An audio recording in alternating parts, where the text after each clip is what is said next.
रहीम अस्सलाम वालेकुम नादरीन, आप यूट्यूब चैनल देख रहे हैं। मैं इमरान खान। नादरीन, बड़े लंबे अरसे से मैं ख़बरदार करता चला आ रहा हूँ कि बलूचिस्तान की सूरत हाल ख़राब हो रही है। इसके ऊपर तवज्जो देने की ज़रूरत है। बलूचिस्तान को हुकूक देने की ज़रूरत है। लेकिन बंदूक और डंडे का खेल आज कहाँ पहुँच गया, मैं आपको बताता हूँ। सबसे पहले तो आप ये देखें कि ख़ुद एतराफ़ किया DG ISPR ने कि 4 दिनों में बलूचिस्तान में बहुत तबाही हुई है। बहुत सारे वाक़यात जो रिपोर्ट नहीं हुए, लेकिन इसके बावजूद जितना रिपोर्ट किया गया उसके मुताबिक 42 सिक्योरिटी फोर्सेस के लोग शहीद हो गए हैं, जिनमें पुलिस वालों की अक्सरियत है। और उसके बाद भी वाक़यात लगातार होते चले जा रहे हैं। जो सिविलियंस शहीद हो रहे हैं या उनके ऊपर अटैक हो रहे हैं वो अलग है। क्रिकेटर्स के ऊपर अटैक किया गया, उन्हें शहीद किया गया। इसमें कुछ लोग जो हैं वो अक़लियत से उनका ताल्लुक था। फिर बच्चे जो हैं वो धमाकों के अंदर शहीद हो गए। तो लगातार वाक़यात बढ़ते चले जा रहे हैं। बलूचिस्तान हाथ से निकल रहा है। तो अब मट्टी डालने के लिए मामले के ऊपर, या मामले को दबाने के लिए, या पॉलिटिकल फेवर लेने के लिए वजीर आजम को पहुंचाया गया बलूचिस्तान में। यानी वजीर आजम को, कुछ सियासतदानों को और जो कैबिनेट के लोग हैं उन्हें बलूचिस्तान में पहुंचाया गया। वजीर आला को बिठाया गया, वजीर आजम को बिठाया गया, साथ में फील्ड मार्शल आसिम मुनीर और बाकी लोग बैठे थे। देखें, ये जितने लोग बैठे हैं सारे इर्रेलिवेंट हैं। एक्चुअली बलूचिस्तान का एक एक फैसला वहां मौजूद मिलिट्री एस्टेब्लिशमेंट करती है। आसिम मुनीर साहब और उनके सबॉर्डिनेट्स जो हैं वो सारे के सारे बलूचिस्तान का फैसला करते हैं। सियासतदानों का इससे कुछ लेना देना नहीं है। अगर सियासतदान बलूचिस्तान का फैसला करते तो आज बलूचिस्तान की यह हालत ना होती। वहां पे जो हुकूमत बिठाई हुई है वो आसिम मुनीर साहब ने अपनी मर्जी से लाके बुकटी को बिठाया फॉर्म 47 देकर। वो तो असली आदमी नहीं है, वो तो नकली आदमी है। इसी तरह शहबाज शरीफ जो है वो 17 सीटों के साथ उसे वजीर आजम पाकिस्तान बना दिया गया। तो इन लोगों को इकट्ठा किया गया ताकि हम दुनिया को बताएं कि ये हमारा पॉलिटिकल डिसीजन है। नहीं, ऐसा नहीं है। ना ये कोई जमहूरी फैसला है, ना कोई पॉलिटिकल फैसला है। होना वही है जो मिलिट्री एस्टेब्लिशमेंट ने बलूचिस्तान में करना है, और वो पीछे हटने के लिए तैयार नहीं है। अब उन्होंने एक कवर लिया है सियासतदानों को वहां ले जाने के बाद। और जिस आदमी का काम था मोहसिन नकवी, एक ताल्लुकदारी ने पाकिस्तान को इतना नुकसान पहुंचाया, इतना नुकसान पहुंचाया कि आप सोच नहीं सकते। ताल्लुकदारी की बुनियाद के ऊपर यह शख्स पंजाब का वजीर आला बना। इसने पंजाब का बेड़ा गर्क कर दिया। पंजाब की जो रवायात है उनको पामाल करके रख दिया। सत्यानाश कर दिया पूरी ब्यूरोक्रेसी का, पूरे सिस्टम का। पूरा इलेक्शन चोरी कर दिया इसने। इसको ताल्लुकदारी की बुनियाद के ऊपर पाकिस्तान का सबसे मकबूल खेल है क्रिकेट। PCB का चेयरमैन बना दिया इसने। क्रिकेट भी तबाह बर्बाद कर दी, कुछ हमारे पल्ले नहीं छोड़ा। फिर ताल्लुकदारी की बुनियाद के ऊपर इस शख्स को वजीर दाखिला बना दिया गया। सेनेटर बनाने के बाद इसने पाकिस्तान की दाखिला सूरत हाल ऐसी कर दी है कि आज पूरे पाकिस्तान में आग लगी हुई है, और वो आग फैलती फैलती आजाद कश्मीर तक पहुंच गई है। दहशतगर्दी रिकॉर्ड होती चली जा रही है, बढ़ती चली जा रही है, लगातार बढ़ती चली जा रही है, और उसका सद्देबाब करने के लिए कोई मौजूद नहीं है। और यह शख्स आज भी वजीर दाखिला है। अब यह वजारत खारजा के अंदर मुंह मार रहा है।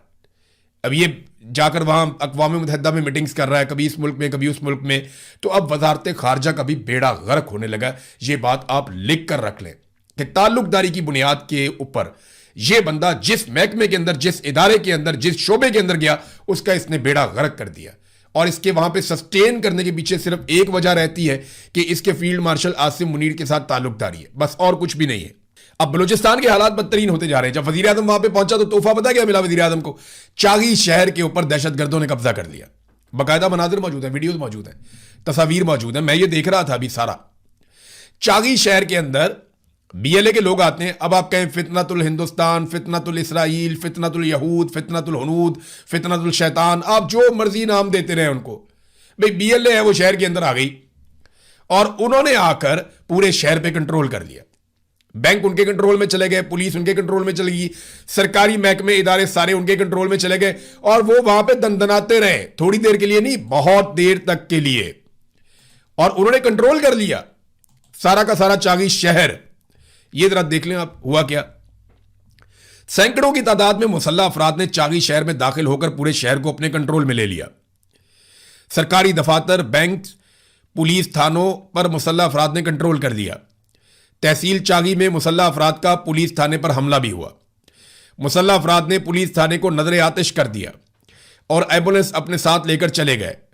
थाने में मौजूद रिकॉर्ड और सरकारी गाड़ियों को भी नजर आतिश कर दिया गया।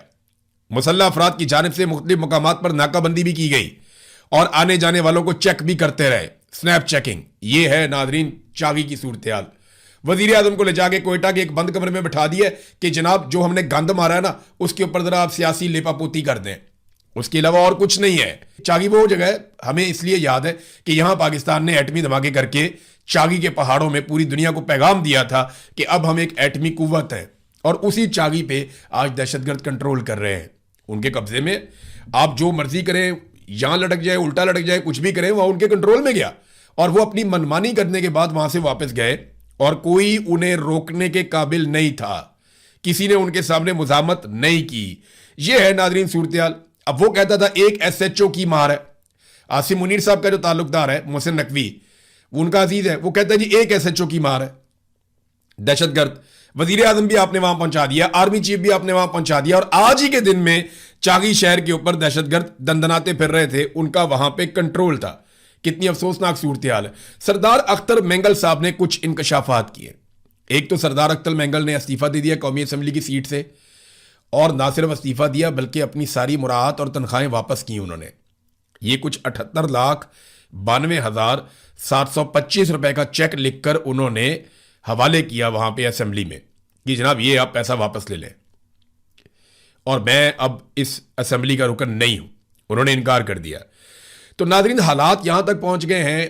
पहले अख्तर मेंगल साहब की आप बात सुने।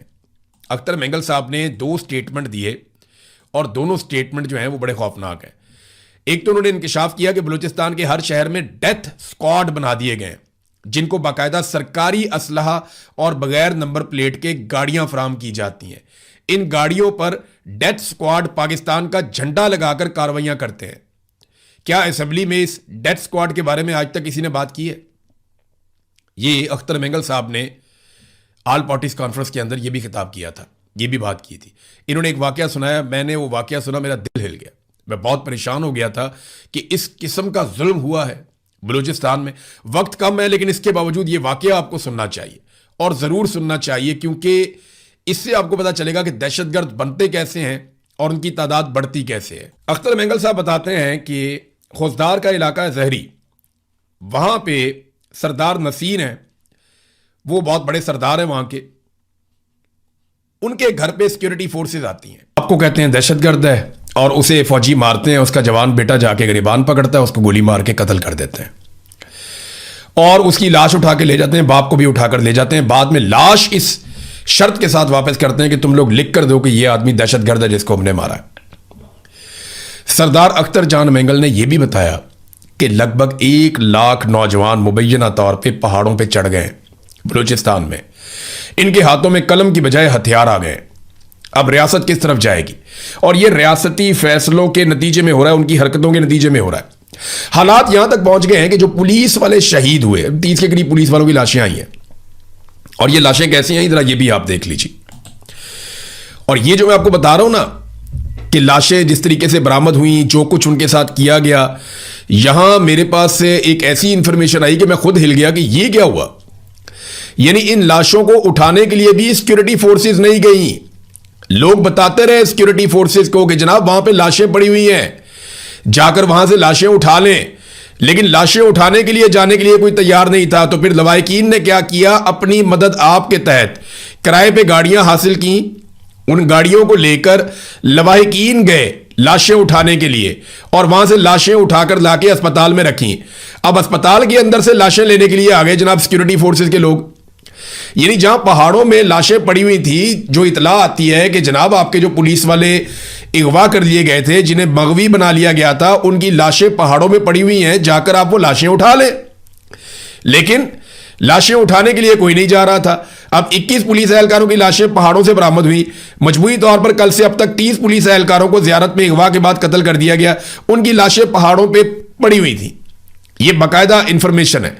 और सिक्योरिटी फोर्सेस जाके वो लाशें उठाने से कतरा रही थी। लोगों ने अपनी मदद आपके तहत गाड़ियां ली, मजदूर लिए, और जाकर लाशें उठाकर लाए। अब जनाब वो कहते हैं जी लाशें आप हमारे हवाले कर दें ताकि हम वहां पे इज्तिमाई नमाज जनाजा करके एक बहुत बड़ा वो कर लें, अपनी हमारी कवरेज ववरेज हो जाए।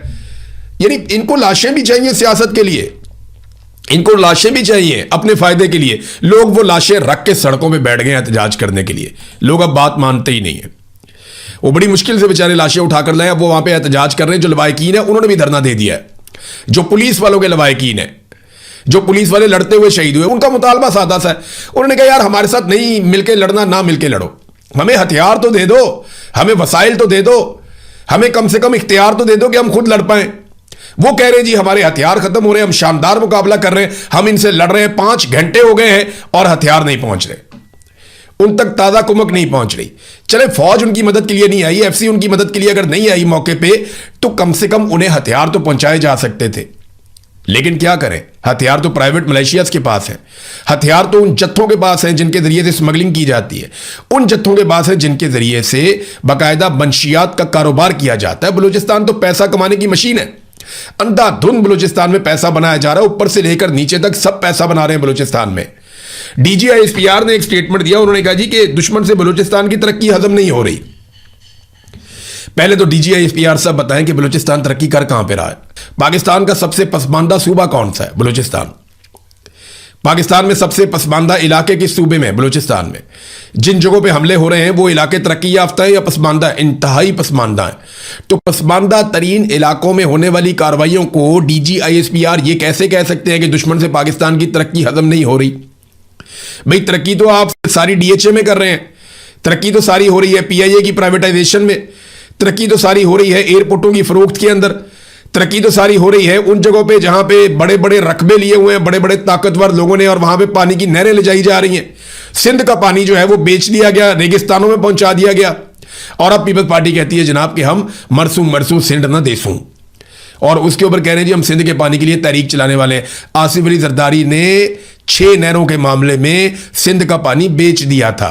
सिंध का हारी जो है वो ये बात अच्छी तरह अपने पल्ले बांध ले कि जरदारी ने अपने बेटे के इक्तदार के लिए और अपनी सदारत के लिए सिंध का पानी बेच दिया था। अब आप उल्टे लटक जाए, सीधे लटक जाए, जो मर्जी आप करें, पानी तो सिंध का इन्होंने बेच दिया, और वो अब रेगिस्तानों में ही जाएगा, नहरें मुकम्मल होंगी और रेगिस्तान सैराब होंगे, जबकि सिंध का हारी पानी के लिए तरसेगा और बाकी पानी आपका भारत रोक रहा है, और उससे पानी छुड़ाने का आपके पास अभी तक कोई फॉर्मूला नहीं है, ना कोई संजीदगी दिखाई देती है। तो नाज़रीन, पुलिस के लवायकीन यानी जो पुलिस वाले शहीद हुए उनकी लाशें सड़कों पर रख के बैठे हुए हैं, यह पहली दफा हो रहा है। और यह इंफॉर्मेशन आ रही है कि पुलिस वाले ड्यूटी करने से इनकार कर रहे हैं कि यार हम बुज़दिल नहीं है, हमें ड्यूटी करनी है तो कम से कम हमें सहूलत तो दो ड्यूटी करने के लिए। वहां से मादनियात उठाकर ले जाते हैं बलूचिस्तान से, तेल की स्मगलिंग वहां से चल रही है, मंशियात की स्मगलिंग और कारोबार वहां पे चल रहा है, सारे लोग मुनाफा बना रहे हैं, और भर कौन रहा है? मकामी बलूच, चाहे वो पश्तून है चाहे वो बलूच है, उसका कत्लेआम हो रहा है वहां पे। और इक्तदार के ऊपर बिठा दिए जाली लोग, जैसे हमेशा से बिठाए जाते हैं। मौलाना इसहाक का मैं एक स्टेटमेंट बहुत वायरल हो गया आजकल, और मैं वो सुन रहा था, बहुत सारी जगहों पे लोग लिख रहे हैं। मौलाना मोहम्मद इसहाक बहुत बड़े आलिम दीन, बहुत बड़े आलिम दीन, उन्होंने एक बात कही थी, उन्होंने कहा जी शिर्क के बाद सबसे बड़ा जुर्म जबरदस्ती हुकूमत पर कब्जा करना है। ये इतना बड़ा जुर्म है जो पाकिस्तान में मिलिट्री एस्टेब्लिशमेंट ने मौजूदा हुक्मरानों के साथ मिलकर कर लिया। तो चले, इन्होंने ये जुर्म किया है ना, तो ये सजा भी भुगतेंगे, इस दुनिया में भी भुगतेंगे, और अल्लाह रब्बुल इज़्ज़त भी इनसे जवाब मांगेंगे। देखिए आज फातिमा जिन्ना का, हमारी मादरे मिल्लत हैं, कौम की माँ फातिमा जिन्ना, आज उनका यौम वफात है। किन हालात में वो दुनिया से गई? बहुत से लोग कहते हैं कि उन्हें कत्ल कर दिया गया, उन्हें टॉर्चर किया गया था। फातिमा जिन्ना को भी एक जर्नैल ने अपने जाती इक्तदार, मफाद और फायदे के लिए मुल्क का गद्दार करार दिया था। जनरल अयूब ने कहा था कि फातिमा जिन्ना पाकिस्तान की गद्दार है। ये मुस्लिम लीग नून वाले जो हैं, ये आजकल उनकी जमात के बड़े ठेकेदार बने हुए, ये लोग एक कुतिया के गले में लालटेन डाल के फिर आते थे और ये कहते थे कि जनाब ये जो है ना फातिमा जिन्ना है, क्योंकि लालटेन फातिमा जिन्ना का इंतखाबी निशान था।